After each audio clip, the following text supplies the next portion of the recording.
கதைக்குள்ள போல வாங்க. நம்ம ஹீரோ அந்த பாறைக்கு பின்னாடி என்ன இருக்குன்னு சொல்லிட்டு போய் பார்க்குறப்ப அங்கே பார்த்தா அங்கே ஒரு முட்டை தான் இருந்துச்சு. அப்போ தான் இந்த ஸ்க்ரீன் முன்னாடி வந்து பிளாக் டிராகன் எக் அப்படின்னு சொல்லிட்டு அதை காமிக்குது. ஹீரோ அதை பார்த்தோன்னே ஓ அப்போ இதோ டிராகன் முட்டை தான் அப்படின்னு சொல்லிட்டு கண்டுபிடிக்கிறாரு. அப்போ தான் ஏதோ சவுண்டு கேட்குதுன்னு சொல்லிட்டு திரும்பி பார்க்குறாரு. அப்படியே கத்தி எடுத்துகிட்டு அவர் திரும்பி பார்க்கும்போதே ஒரு ஃபாக்ஸ் வந்து அவரை வந்து அட்டாக் பண்ணுவார். அந்த ஃபாக்ஸோட வாயிலே அந்த கத்தியை சொல்கிறாரு. ஆனால் அந்த ஃபாக்ஸ் வந்து அதை அவரோட வாயோடையே பிடிச்சி வச்சிருக்கு. அதை பிடிச்சிட்டு ஹீரோவும் அந்த ஃபாக்ஸை 2 பேரும் சண்டை போட ஆரம்பிக்கிறாங்க. ஆனால் அதை ஃபாக்ஸ் வந்து ஹீரோவோட பவர்ஃபுல்லானவே இருக்குது. அப்போ தான் அவர் கண்ண மொழி இன்னொரு ஸ்க்ரீன் தெரியுது. இந்த ஃபாக்ஸை பற்றின டீட்டெயில்ஸ் எல்லாம் வருது. இந்த டீட்டெயில்ஸ் என்னென்னா இது ஒரு லெவல் 10 பிளாக் ட்ரெஸ்ட் கிரே ஃபாக்ஸ்ன்னு சொல்லிட்டு காமிக்குது. அதை பார்த்துட்டு தான் ஹீரோ ஓ இது இந்த முட்டைக்காக தான் இங்கே வந்திருக்கு அப்படின்னு சொல்லிட்டு யோசிச்சிருக்கும் போது அந்த ஃபாக்ஸ் திரும்பியாக ஒரு அட்டாக் பண்ணுது. அவர் அதுலேருந்து தப்பிக்கலான்னு சொல்லிட்டு அவர் ஒரு கையை வச்சு அதை மறைக்கிறாரு. ஆனால் அப்பயும் அந்த ஃபாக்ஸ் ஓட்டுற மாதிரி தெரியல. 2 பேர்த்துக்கு நடுவில் சண்டை மட்டும் நடந்துக்கிட்டே இருக்குது. கடைசியாக வந்து நம்ம ஹீரோ அந்த ஃபாக்ஸை வந்து கழுத்துலேயே குத்தி கூட்டுறாரு. அவர் அதை கொன்னதுக்கப்புறம் அவர் முன்னாடி இன்னொரு ஸ்க்ரீன் தெரியுது. அதில் வந்து 120 எக்ஸ்பி வந்து கிடச்சிருச்சு அப்படின்ட்டு 120 எக்ஸ்பீரியன்ஸ் பாயிண்ட் அப்போ கிடைக்குதா அப்படின்னு சொல்லிட்டு ஹீரோ அதை படிச்சிருக்கும் போது அவர் பின்னாடி யாரோ ஃபாலோ பண்ணுறாருன்னு சொல்லிட்டு அவர் புரிஞ்சிக்கிறாரு. யாரா அப்படின்னு சொல்லிட்டு அவர் திரும்பி பார்க்கும்போது அந்த கிழவனும் அந்த குரூப்பஸ் அந்த 3 பேரும் இருக்கிறத பார்க்குறாரு. ஹீரோ அதை பார்த்துட்டு உங்களுக்கு இங்கே என்ன வேலை, எதுக்காக என்ன ஃபாலோ பண்ணிடுறீங்கன்னு கேட்குறாரு. அப்போ தான் அந்த கிழவன் பார்த்து நீ ஏன் சமனிங் மசிக்கை யூஸ் பண்ணல அப்படின்னு கேட்குறான். அப்போ நம்ம ஹீரோ சொல்கிறாரு அது உன்னோட பிரச்சனை இல்லை, அது என்னோட பிரச்சனை அப்படின்னு சொல்லிட்டு அந்த நரியை வந்து எட்டி உதைக்கிறாரு. அப்போ அந்த பார்த்துட்டு அந்த வில்ல வந்து அந்த நரியை பார்த்து இதில் எல்லாமே ஸ்வாட் மார்க்ஸ் மட்டும் தான் இருக்குது, கொஞ்சம் கூட சமாளிங் பண்ணுவேன், எந்த ஒரு மேஜிக் அட்டாக்கும் எனக்கு காமிக்கலையே அப்படின்னு சொல்கிறான். அப்போ தான் அந்த கிழவன் வந்து அந்த பின்னாடி இருக்க முட்டையும் பார்க்குறான். ஹீரோ அடைச்சா இவன் இதை பார்த்துட்டானா அப்படின்னு சொல்லிட்டு யோசிச்சுட்டு இருக்கும்போது அந்த டீம் சேர்ந்தவங்க எல்லாம் ஹீரோவை அட்டாக் பண்ண வராங்க. அதில் அந்த தடியை அடிச்சு அடியில் ஹீரோ ஒரே அடியிலே பறந்து போய் விழுந்துட்டாரு. இப்போ தான் அந்த பொண்ணு வந்து ஒரு ஹீரோவோட கழுத்தில் கத்தி வச்சு அவனை அப்படியே லாக் பண்ணிடுறான். லாக் பண்ணி வச்சதுக்கப்புறமே உடனே அந்த கிழவன் வந்து அவன் மேலே ஒரு கண் இருக்கட்டும் அப்படின்னு சொல்லிட்டு இருக்கான். அப்போ சொல்லிட்டு இருக்கும்போது தான் தடியை வந்து அந்த ராக் பின்னாடி இருந்த முட்டையை எடுத்துகிட்டு வந்து மாஸ்டர் இங்கே பாருங்க இந்த முட்டையை பாருங்க அப்படின்னு இருக்கான். இது என்ன முட்டை அப்படின்னு சொல்லிட்டு அந்த பொண்ணு கேட்குறான்.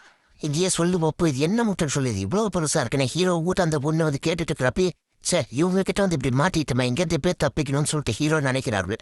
அப்போ தான் அந்த முட்டை வந்து கொஞ்சம் கொஞ்சமாக அப்படியே உடைய ஆரம்பிக்குது. அந்த முட்டைக்குள்ள வந்து கருப்பு கலரில் ஒரு உயிரின மின்னல் வேகத்தில் வெளியே வருது. அது வெளியே வரத வேகத்தில் வானத்தில் போய் சுற்றுறதை பார்த்து எல்லாரும் அண்ணாந்து பார்க்குறாங்க. மேலே பார்த்தா கருப்புகளை உருவத்தோட கண்ணெல்லாம் செவப்பாக இருக்குது. இதை பார்த்துட்டு இது டிராகன் தான் சொல்லிட்டு யோசிக்கிற சமயத்துலேயே அந்த டிராகன் அடுத்த மின்னல் வேகத்தில் அந்த கிழவனை நோக்கி போகுது. அந்த கிழவன் அதை பார்த்துட்டு இருந்தா நீயும் சாவுன்னு சொல்லிட்டு அந்த டிராகன் மேலே ஒரு ஆசிட் பாலை வந்து தூக்கி போடுறான். அந்த ஆசிட் பாட்டில் பார்த்த உடனே டிராகன் அதுலேருந்து அப்படியே தப்பிச்சு திரும்பி வந்து அவனை நோக்கி போகுது. அப்போ தான் அந்த தடியை வந்து டிராகனை அடிக்கலான்னு சொல்லிட்டு பார்க்கணும். அப்போ தான் டிராகன் வந்து டிராகன் கிரால்னு சொல்லிட்டு அதோட பவரை யூஸ் பண்ணுது. அதை யூஸ் பண்ண வேகத்திலேயே அந்த டிராகனோட ஃபயர்ஸ் எல்லாமே சேர்ந்து அந்த தடியனையும் அப்படி கொன்னுடுது. அதை பார்த்த உடனே அந்த கிழமை இது எப்படின்னு சொல்லிட்டு ஒரே அதிசயத்தில் முடிச்சுட்டு இருக்கிறப்பவே அந்த டிராகன் அம்மனையை குருகுருன்னு பார்க்குது. அப்போ பார்க்க சமயத்தில் இங்கேருந்து ஓடுக அப்படின்னு சொல்லிட்டு அந்த கிழமை வந்து கத்துறான். இதை பார்த்துட்டு தான் நம்ம ஹீரோவுக்கு தெரியுது டிராகன்ஸால் இவ்வளோ பவர்ஃபுல்லான ஃபயர்ஸாக யூஸ் பண்ண முடியுமா அப்படின்னு. அப்போ தான் அந்த பொண்ணு அவன் கழுத்தில் கத்தி வச்சு எப்படி இங்கே டிராகன் வந்துச்சு, டிராகன் இனிமே அழிஞ்சிருச்சு அப்படின்னு சொல்கிறான். அந்த சமயத்தில் அந்த கிழவனையை அந்த டிராகன் கொன்றது. அவனை கொன்னது மட்டும் இல்லாமல் அந்த டிராகன் வந்து அது எதிர்ந்து பிறந்துச்சு அந்த முட்டையோட ஓட்டை எடுத்து பல்லு குத்திட்டு இருக்கு. இதை பார்த்துட்டு அந்த பொண்ணு வந்து என் பக்கத்தில் வராத வராத அப்படின்னு சொல்லி கத்துறான். நம்ம ஹீரோ இதுதான் அவனை கடைசி சந்தர்ப்பம்னு சொல்லிட்டு அந்த பொண்ணு தள்ளி விட்டுட்டு அந்த டிராகன் பக்கத்தில் போகிறான். இந்த டிராகன் யார் டிராகன்னு சொல்லிட்டு பார்க்குது. இதுதான் சந்தர்ப்பம்னு சொல்லிட்டு நம்ம ஹீரோ அவன்கிட்ட ஒரே மெயின் ஸ்கில்லான டிராகன் டைமிங் யூஸ் பண்ணுறான். அந்த டிராகன் டைமிங் மூலயமா டிராகன்ஸை பெட்டாக மாற்ற முடியும், அவங்களுக்கு கமாண்ட் கொடுக்க முடியும். இதை நம்ம ஹீரோ பண்ணுறப்ப அந்த பொண்ணு என்னடா நடக்குதுன்னு பார்க்குறோம். அப்போ தான் நம்ம ஹீரோ சிரிச்சிட்டே சொல்கிறோம் கடைசியாக ஒரு டிராகனை நான் கண்டுபிடிச்சிட்டேன், அதை டைமிங் பண்ணிட்டேன் அப்படின்னு சொல்கிறோம். அப்போ தான் அந்த டிராகனோட டீட்டெயில்ஸ் எல்லாமே அவங்களுக்கு முன்னாடி ஸ்க்ரீனில் வருது. அந்த ஸ்க்ரீனில் டிராகனுக்கு உங்களுக்கும் கான்ட்ராக்ட் வந்து உருவாயிருச்சுன்னு டிராகனோட ஸ்கில்ஸ் லைக் டிராகன் கிளா மாதிரியான ஸ்கில்ஸ் எல்லாம் இருக்குன்னு சொல்லிட்டு காமிக்குது. இப்போ நம்ம ஹீரோவும் அந்த டிராகன் 2 பேரும் சேர்ந்து அந்த பொண்ணை பார்க்குறாங்க. அந்த பொண்ணு வந்து என்னை விட்டுன்னு சொல்லிட்டு கத்துறா. அப்போ தான் நம்ம ஹீரோ சொல்கிறான் அந்த டிராகன் கிட்ட அவளை கொன்னுடு அப்படின்றான். அவன் சொன்னதை கேட்டோன்னே இந்த டிராகன் அவனை கொல்லுது. அது வெறும் நமக்கு சவுண்டை மட்டும் தான் காமிக்கிறாங்க. 2 பேர் இந்த கதையெல்லாம் முடிஞ்சதுக்கப்புறம் ஒரு மலை மேட்டில் வந்து உட்காந்துட்டு இருக்காங்க. அந்த டிராகன் வந்து அவனோட பேகை போட்டு நோண்டிகிட்டு இருக்கு. இதை பார்த்துட்டு அவன் போயிட்டு அந்த டிராகனை தூக்கிட்டு நானும் கடைசியில் எப்படியோ ஒரு டிராகன் தேமராக மாறிட்டு அப்படின்னா என்னாலையும் இனிமேல் ஃப்யூச்சரில் வந்து ஒரு டிராகன் மாதிரி ஏறி சவாரி செய்ய முடியும், பறந்து போக முடியும் அப்படின்றான். ஆனால் இது எதுவுமே புரியாமல் அந்த டிராகன் வந்து அவனையே பார்த்துக்கிட்டு இருக்கு. நம்ம ஹீரோ அந்த டிராகனை போட்டு அப்படியே குந்திக்கிட்டு நம்ம அடுத்தது என்ன பண்ணலான்னு சொல்லிட்டு யோசிக்கிறான்.